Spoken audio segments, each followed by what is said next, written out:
Bonjour les Sagittaires, j'espère que vous allez bien. On va découvrir ensemble vos énergies pour la première quinzaine de décembre. Gardez bien à l'esprit comme d'habitude que ce sont des énergies générales, c'est comme une sorte de météo et vous seul décidez de ce que vous en faites. Donc prenez uniquement ce qui résonne pour vous dans ce tirage et le reste vous laissez. Je vous invite également à consulter les vidéos de votre ascendant et des autres signes de votre thème astral pour compléter ces informations. Ici, l'énergie avec laquelle vous entrez dans cette quinzaine, ce que vous voulez pendant cette période, comment vous vous sentez, la force qui vous soutient, le challenge à relever, le résultat global de cette quinzaine et un message conseil pour finir. Les jeux que j'utilise dans ce tirage sont le Tinseltown Tarot et l'Oracle de l'évolution. Vous retrouvez sous chaque vidéo en description tous les tarots et oracles qui sont régulièrement utilisés sur cette chaîne, ainsi que le lien pour les guidances personnalisées. Alors, qu'est-ce que vous avez? La tempérance, le 2 de denier, le 5 d'épée, l'as de bâton, la grande prêtresse et le 6 d'épée.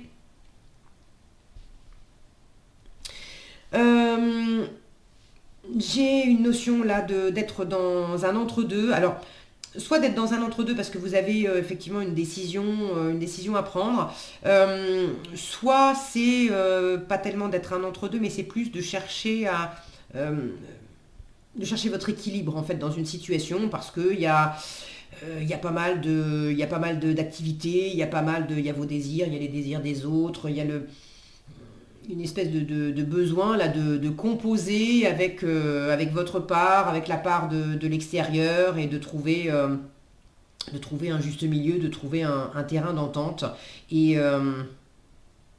ça vous semble peut-être pas toujours facile. Il y a le mental qui s'en mêle par moments et qui raidit peut-être un petit peu les choses.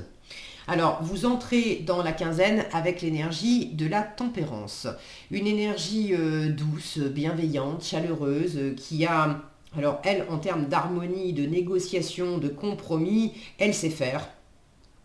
Alors, est-ce que vous êtes justement en train de trouver la voie du milieu, de négocier avec une personne, de faire des compromis? Ça peut être en vous-même, hein, de faire des compromis entre... On a tous des parts en nous qui s'affrontent, une qui dit blanc et une qui dit noir. La tempérance, elle a le chic pour faire coexister, pour faire se rencontrer des options qui, au premier abord, semblent s'exclure.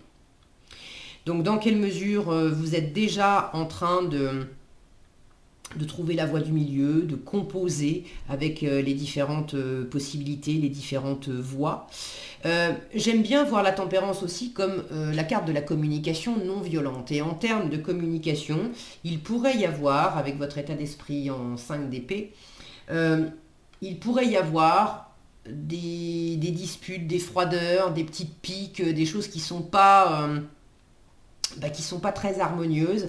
Alors est-ce que c'est en vous-même, la façon dont vous vous parlez? Le 5 d'épée peut représenter l'auto-sabotage. Est-ce que vous êtes critique envers vous-même et vous êtes en train d'apprendre à mettre de l'eau dans votre vin et à calmer le jeu dans la façon dont vous vous parlez, d'être moins piquant, d'être moins dur avec vous? Est-ce que c'est avec l'environnement?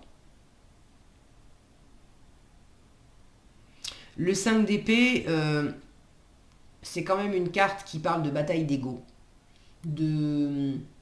d'arguments, de vouloir absolument avoir le dernier mot, de vouloir avoir raison. Et c'est une carte qui pose la question, est-ce que tu préfères avoir raison ou est-ce que tu préfères être heureuse?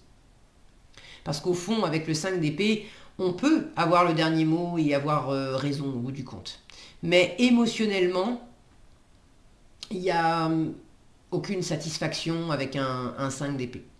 À moins de dépasser le 5 d'épée et d'être justement dans cet état d'esprit de dépassement de la guerre d'ego, de l'auto-sabotage, de la critique envers vous, des choses un peu froides ou sans forcément être piquantes, mais le 5 d'épée, ça peut être de la distance. De la distance avec certaines personnes. On ne s'est pas vu depuis longtemps, on ne s'est pas parlé depuis longtemps. Et ça laisse un froid, même si c'est pas nécessairement voulu, même si on s'en veut pas nécessairement, ça laisse un froid. Donc vous pouvez être en train aussi de dépasser ça et de chercher précisément ce point de rencontre, ce point de ralliement, comment on peut dépasser, et vous allez très certainement dépasser cette énergie un peu conflictuelle, un peu froide, un peu raide du 5 d'épée, parce que vous finissez le tirage avec un 6 d'épée. Le 6 d'épée, justement, prend de la hauteur par rapport à cette énergie-là. Donc on laisse derrière soi ce qui était compliqué, ce qui était critique, ce qui était raide, ce qui était piquant. On prend du recul sur les choses. C'est une carte qui peut parler aussi de déplacement, donc ceux qui se sentaient éloignés de quelqu'un, il peut y avoir un déplacement pour se retrouver. Pour d'autres, s'il y avait des tensions avec certaines personnes, ça peut être justement un déplacement pour mettre de la distance avec ces personnes, et du coup, ça va nous permettre de nous aérer l'esprit chacun de notre côté, et ça va nous faire du bien. En tout cas, j'ai un apaisement. Un apaisement, un dépassement de cette énergie un petit peu compliquée. Ce que vous voulez, avec le 2 de denier, vous voulez garder l'équilibre, vous voulez composer au mieux avec la situation, avec l'existant, avec les deux possibilités, alors les deux possibilités ou plus de deux. Mais le 2 de denier, c'est celle qui jongle avec toutes les activités du quotidien, qui jongle avec les désirs des uns, les désirs des autres, avec vos propres désirs, avec les désirs des autres. C'est le fait de faire au mieux, mais d'être dans l'ici et dans le maintenant. Le 2 de denier, étant donné qu'il est en train de jongler, il a besoin d'être concentré. Il est concentré dans l'ici et dans le maintenant, dans ce qu'il fait. Il ne peut pas se permettre de laisser le mental partir sur le passé, à ressasser le passé, ou à anticiper le futur, et puis à faire des plans sur la comète. Et avec le 5 d'épée, on est plus dans la tension que des plans sur la comète qui sont ouverts, libres et joyeux. Donc le 2 d'épée, c'est ici et maintenant, juste pour aujourd'hui, je fais de mon mieux. Qu'est-ce que je peux faire concrètement pour être dans l'équilibre, pour être dans l'ancrage, pour être dans le bonheur, dans la tempérance, c'est également de la guérison. C'est également du ressourcement, c'est le fait de prendre son temps. Regardez comme elle déploie ses ailes, il y a quelque chose de serein, de protecteur, d'agréable, de tempéré avec la tempérance. Donc vous aspirez à ce juste milieu, à cet alignement. Alors, le juste milieu, c'est aussi... là, j'ai de l'action. Avec l'as de bâton, alors j'ai de l'action. J'ai une première action, une envie, une impulsion. C'est une carte de vive, dynamique. Et là, j'ai le contraire. J'ai pas d'action. Alors, dans quelle mesure vous avez besoin aussi de faire la part des choses entre bouger et pas bouger? On vous invite à bouger. On vous invite à faire un premier pas. On vous invite à... Alors, ça peut être un pas... réel dans la matière, ça peut être aussi une forme d'élan. Là, on a une femme qui se regarde dans un miroir et qui se maquille. C'est prépare-toi avec cet as de bâton. Prépare-toi, fais-toi belle, tu vas te lancer dans quelque chose, tu vas aller te montrer, tu vas bouger, tu vas partir en vacances, tu vas rejoindre quelqu'un, tu vas initier un nouveau projet, surtout l'idée c'est que tu vas te faire plaisir, parce que les bâtons c'est cette pulsion qui vient des tripes. On sait pourquoi on se lève le matin, parce qu'on a un bâton, une énergie vive qui fait qu'on a envie. On a envie de s'éclater, de se faire plaisir, de réaliser quelque chose. Donc là, on vous dit, n'hésite pas à aller vers de la nouveauté aussi, parce qu'un as, c'est quelque chose de neuf, c'est le début de quelque chose.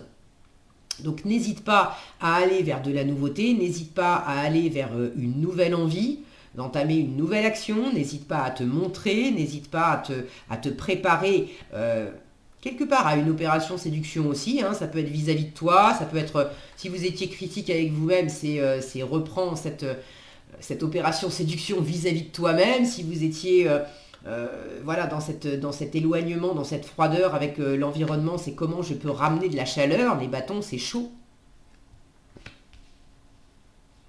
Et en challenge, la grande prêtresse, ben là, on n'a pas d'action. La grande prêtresse, c'est l'incubation, c'est le fait d'écouter, d'observer, d'apprendre, de rester dans son coin. Alors là, on vous dit ne reste pas dans ton coin, et d'une. Bouge, montre-toi, initie quelque chose.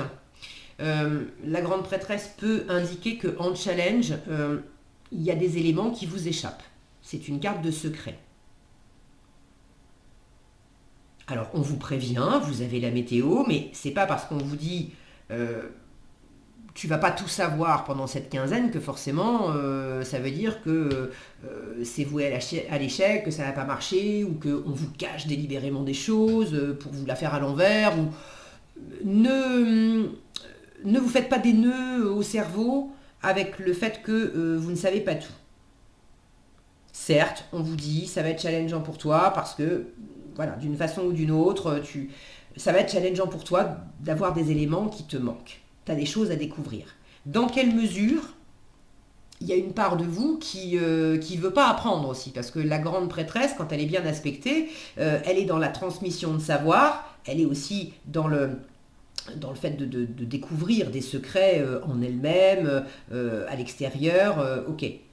Quand elle est mal aspectée, c'est dans quelle mesure vous faites de la rétention d'informations, vous ne voulez pas livrer des choses, or on vous dit montre-toi, bouge, communique, va de l'avant, mets de la chaleur au lieu de mettre de la froideur, et puis dans quelle mesure vous ne voulez pas apprendre. Et là aussi, on vous dit aussi, mets de l'ouverture, mets de la chaleur, pareil.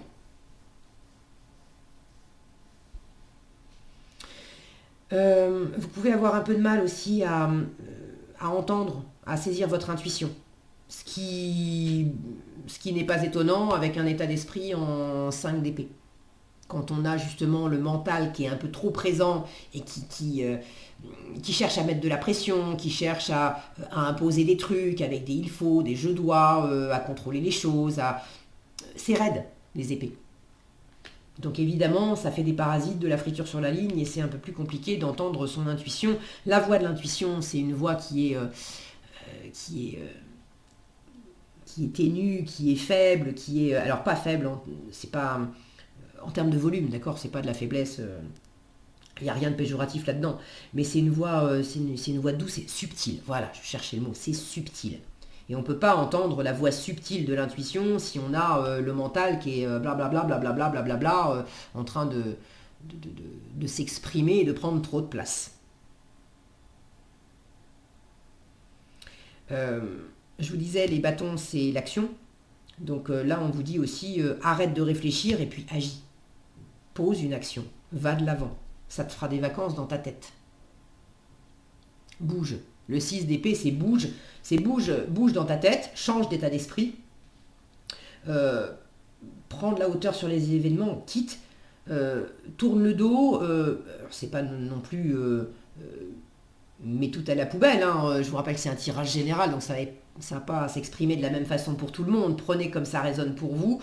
D'ailleurs, si vous avez envie de partager dans les commentaires, je suis toujours ravie de vous lire. C'est intéressant d'avoir vos différents retours. Mais pour certains, il va s'agir de simplement prendre l'air, prendre 2-3 jours de vacances pour se ressourcer. Pour d'autres, c'est bel et bien tourner le dos et initier quelque chose de nouveau, tourner le dos à une situation, à une relation, ou peut-être simplement intérieurement à une façon d'être, à une façon de penser, qui clairement a fait son temps, ne vous sert pas, ne vous sert plus, et il est temps d'amorcer quelque chose de neuf qui va être beaucoup plus agréable.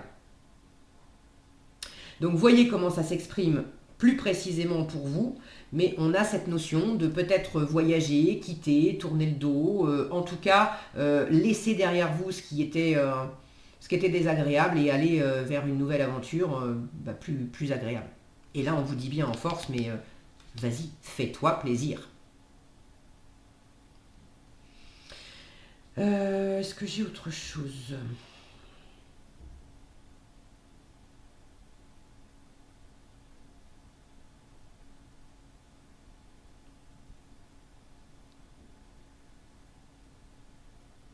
communication, c'est important aussi. Mais de la communication chaleureuse. J'en reviens à ce chaud et ce froid, d'accord? Vous avez le chaud en force et le froid en challenge.